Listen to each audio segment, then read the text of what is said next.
Comment un club qui s'est retrouvé sur le toit de l'Europe en 2021 se retrouve désormais à célébrer une qualification en Conference League? Comment un club qui avait l'habitude d'humilier ses rivaux londoniens se retrouve désormais à espérer le nul face à Arsenal? Depuis l'arrivée de Ted Boehly à la tête du club, Chelsea se casse la gueule et achète pour des prix mirobolants des joueurs qui ne valent pas la moitié du prix déboursé. En misant sur l'avenir, on délaisse le présent. Et Chelsea en fait actuellement les frais. Cependant, parmi tous ces joueurs payés pour des sommes pharaoniques, un semble être un cheveu sur la soupe, vu son prix. Le prix peu élevé de 6 millions d'euros est-il justifié parce que le joueur ne mérite pas plus, ou est-ce simplement que Chelsea a, pour une fois, bien travaillé? Et c'est précisément la question à laquelle je vais répondre aujourd'hui. Ouais, c'est cool de faire l'écrivain, mais tu veux pas répondre à une autre question avant? Ouais, mais laquelle? C'est quoi son nom? Ah, il s'appelle Marc Guiu. Marc. Il s'appelle Marc. Enfin, bref, générique.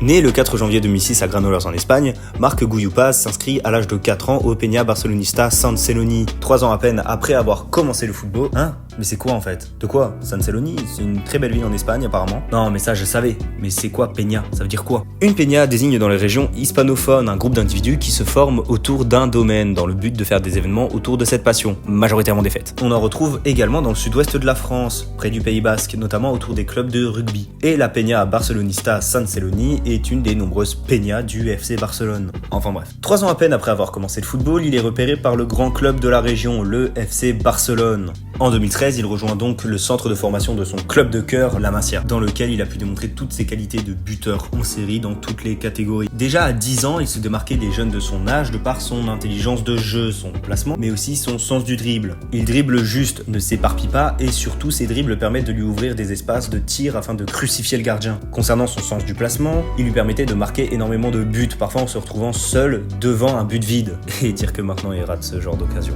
Avec les années, Marc Guiu va grandir et s'améliorer. Cette efficacité ne se limite pas à son club, mais il plante également avec les sélections jeunes. En U17, il inscrit alors 10 buts en 17 matchs, dont 4 lors de l'Euro U17 où il finit co-meilleur buteur avec Yamal, Brunner et Robert Ramsack. Lors de l'Euro U17, il démontre qu'il a une bonne détente du fait de sa taille, mais il n'en tire pas assez profit du fait d'un manque de précision criant. Sauf que depuis, il s'est amélioré sur ce point et marque énormément de la tête. Marc Guiu joue dans un rôle de pivot central dans cette équipe. Il permet d'envoyer les ailiers en profondeur, ce qui est un rôle importantissime dans cette équipe. Mais ce qui frappe chez Marc Guiu, outre les qualités de numéro 9 pivot, c'est son abnégation, sa hargne. Il presse, il tacle, il va au physique contre les défenseurs, ce qui lui permet de récupérer des ballons intéressants. Et c'est justement grâce à un tel pressing qu'il a pu récupérer le ballon dans les pieds du gardien du Servette FC lors du match de qualification en Conference League. Ballon qu'il a ensuite gâché, dû à un manque de sang-froid et laissant le temps au gardien de revenir faire une double parade.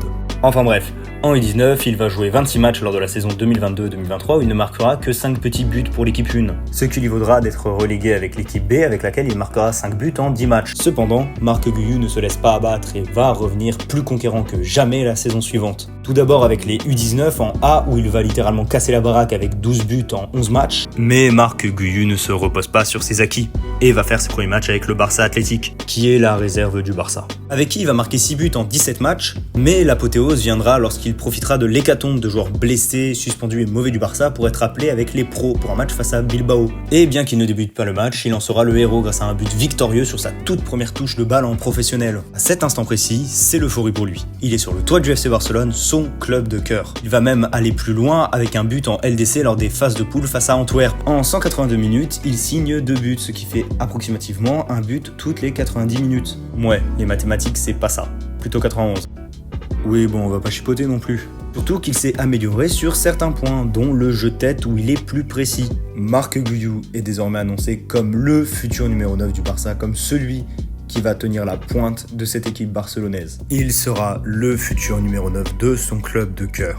Bon, club de cœur, oui et non, vu qu'il va accepter de signer à Chelsea lors de ce mercato estival. Les rumeurs disent que c'est à cause de l'argent, le joueur de l'envie de jouer en première ligue, et perso, je pense qu'il ne voulait pas attendre le départ de Robert Lewandowski et surtout la concurrence de Victor Roque pour pouvoir s'imposer. Dans tous les cas, Marc Guiu est désormais à Chelsea et va devoir faire sa place dans une équipe qui compte déjà énormément de numéros 9. Des numéros 9 comme Lukaku qui est annoncé à Naples et qui a fait l'erreur de sa carrière en retournant à Chelsea. Armando Broja, joueur intéressant mais indésirable à Chelsea. David Datro Fofana qui est poussé vers la sortie. Le jeune David Washington qui n'a rien montré. Et Nicolas Jackson qui n'est pas exécrable mais qui n'est pas non plus un attaquant indéboulonnable et incroyable. Il sera dur pour lui de se faire sa place à Chelsea, mais pas impossible du tout. Surtout que dans les derniers matchs, le coach l'a privilégié aux autres numéros 9. Et il a notamment marqué un but et délivré une passe décisive lors des matchs de pré-saison en 192 minutes, ce qui est très encourageant. Et oui, bon, il y a son petit raté, mais ça, à la limite, c'est pas grave.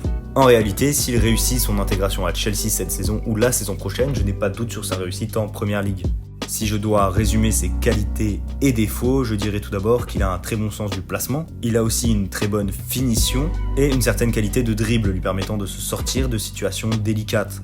D'un point de vue tactique, sa polyvalence de rôle fait de lui un joueur très intéressant dans plusieurs dispositifs. Mais sa plus grosse qualité reste son jeu de tête désormais et son pressing extrêmement gênant pour les défenseurs adverses.